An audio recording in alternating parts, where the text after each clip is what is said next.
Migraine, భుజం నొప్పి, నడుం నొప్పి, మోకాలు నొప్పికి నిజమైన పరిష్కారం ప్రాణ పెయిన్ క్లినిక్ లో.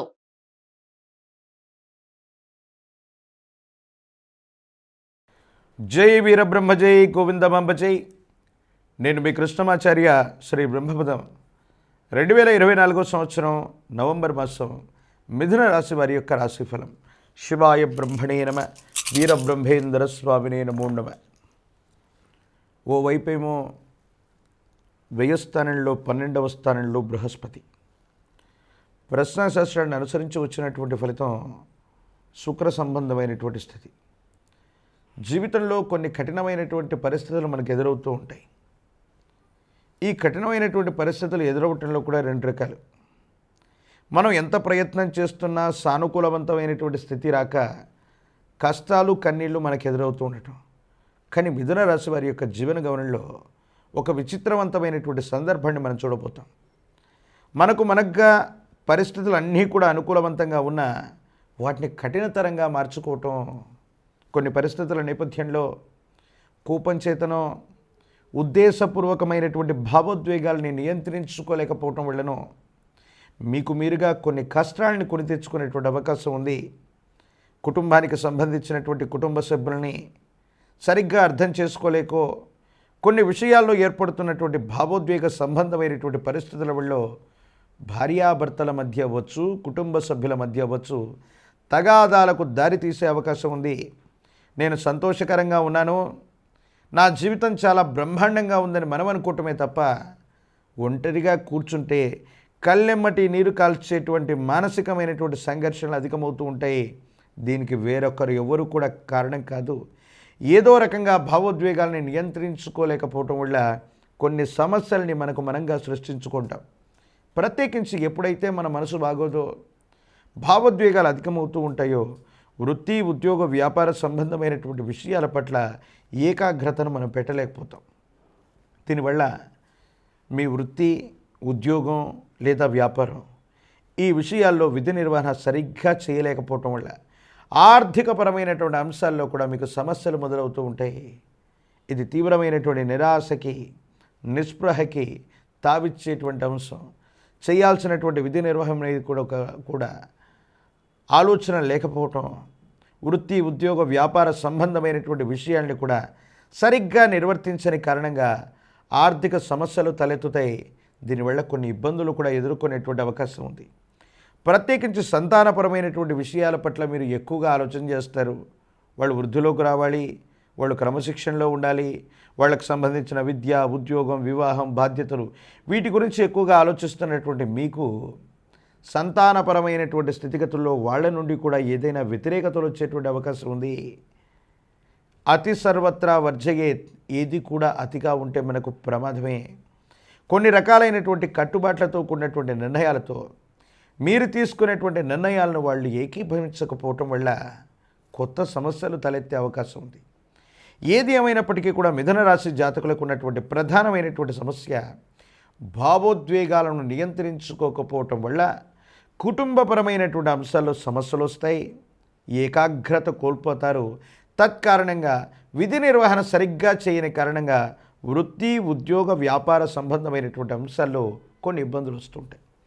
మరికొన్ని సందర్భాల్లో మనం ఎంత ప్రయత్నం చేస్తున్నా, ఎంత గట్టిగా ప్రయత్నిస్తున్నా లాభం వస్తుంది, ఫలితం వస్తుంది, ఇక మనం అందుకోబోతున్నాం అనుకున్నటువంటి సందర్భంలో ఏదో తెలియని స్తంభన జరిగి ఆగిపోయినట్టుగా మీ దైనందిన జీవితంలో ఒక శుభ ఫలితం మీ జీవితాన్ని మార్చివేయగలిగినటువంటి ఒక గొప్ప అనుభవం ఇది చాలా దగ్గరగా వచ్చి మీ దైనందిన జీవితంలో మార్పు జరగబోతుంది, జీవితం చాలా అద్భుతంగా ఉండబోతుంది అనుకున్నటువంటి సందర్భంలో అది అక్కడికక్కడ ఆగిపోయి కొంతకాలం స్తంభించబోయేటువంటి అవకాశం ఉంది.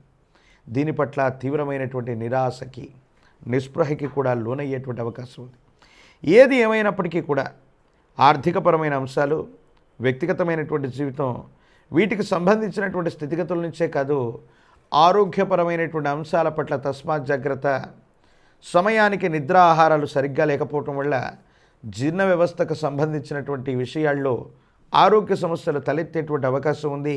గొంతుకు సంబంధించినటువంటి స్వరపేటికకు సంబంధించి గ్రంథులకు సంబంధించినటువంటి ఆరోగ్యపరమైనటువంటి అంశాలు, కొన్ని రకాలైనటువంటి అలర్జీలు మిమ్మల్ని ఇబ్బంది పెట్టేటువంటి అవకాశం ఉంటుంది. ఆరోగ్యపరమైనటువంటి అంశాల పట్ల తస్మాత్ జాగ్రత్తగా ఉండటం చెప్పదగిన సూచన. ఎప్పుడైతే ఇబ్బందులు కలుగుతుంటాయో, ప్రతిబంధకాలు వస్తూ ఉంటాయో, ఆ సందర్భంలో దైవబలం అన్నటువంటిది మనకు చాలా ముఖ్యం. మనం కార్తీక మాసంలో ఉన్నప్పటికీ కూడా హరిహరులను ఇద్దరినూ కూడా సమానంగా చూడగలిగినటువంటి తత్వం ఉంటుంది.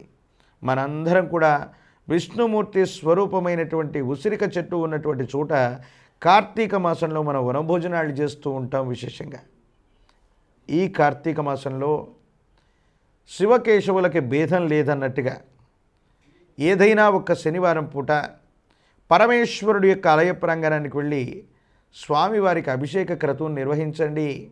స్వామివారి యొక్క ఆలయ ప్రాంగణానికి వెళ్ళి మారేడు దళాన్ని గనక అర్పించి వస్తే జాతకంలోని సమస్తమైనటువంటి దుర్యోగాలు తొలగిపోతాయి.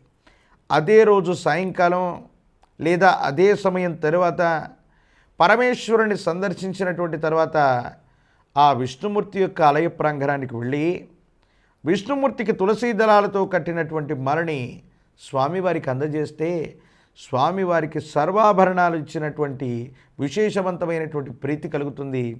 జాతకంలోని సమస్తమైన దుర్యోగాలు తొలగిపోతాయి. నరఘోష వల్ల, నరదిష్టి వల్ల, నరపీడ వల్ల, కొన్ని సందర్భాల్లో మీ భావోద్వేగాల వల్ల, మీరు తీసుకున్నటువంటి నిర్ణయాల నుండి, అది ఆర్థిక సమస్యలు అవ్వచ్చు, వ్యక్తిగతమైనటువంటి జీవితంలో సమస్యలు అవ్వచ్చు, ఆరోగ్యపరమైనటువంటి అంశాలు అవ్వచ్చు, మీరు పొందే బాధల నుండి ఉపశమనం లభిస్తుంది. శివకేశవులను ఇద్దరినీ కూడా విశేషంగా కార్తీక మాసంలో పూజించండి. ప్రత్యేకించి విష్ణు సహస్రనామ స్తోత్రాన్ని చదువుతున్న, విష్ణు సహస్రనామ స్తోత్రాన్ని పారాయణ చేస్తున్న మరిన్ని సానుకూలవంతమైనటువంటి ఫలితాలు వచ్చేటువంటి అవకాశం తప్పకుండా కనిపించేటువంటి అవకాశం కనపడుతుంది. ప్రత్యేకించి విద్యార్థులకు చాలా అనుకూలవంతంగా ఉంది. ఉన్నతమైనటువంటి ఉత్తీర్ణత సాధిస్తారు. దూర ప్రాంత ప్రయాణాలు చేసేటువంటి వాళ్ళకి అనుకూలవంతంగా ఉంది. రాజకీయ నాయకులకు పదవీ యోగం ఉంది. వివాహం కానటువంటి స్త్రీ పురుషులకు కూడా అనుకూలవంతమయ్యేటువంటి అవకాశం ఉంది.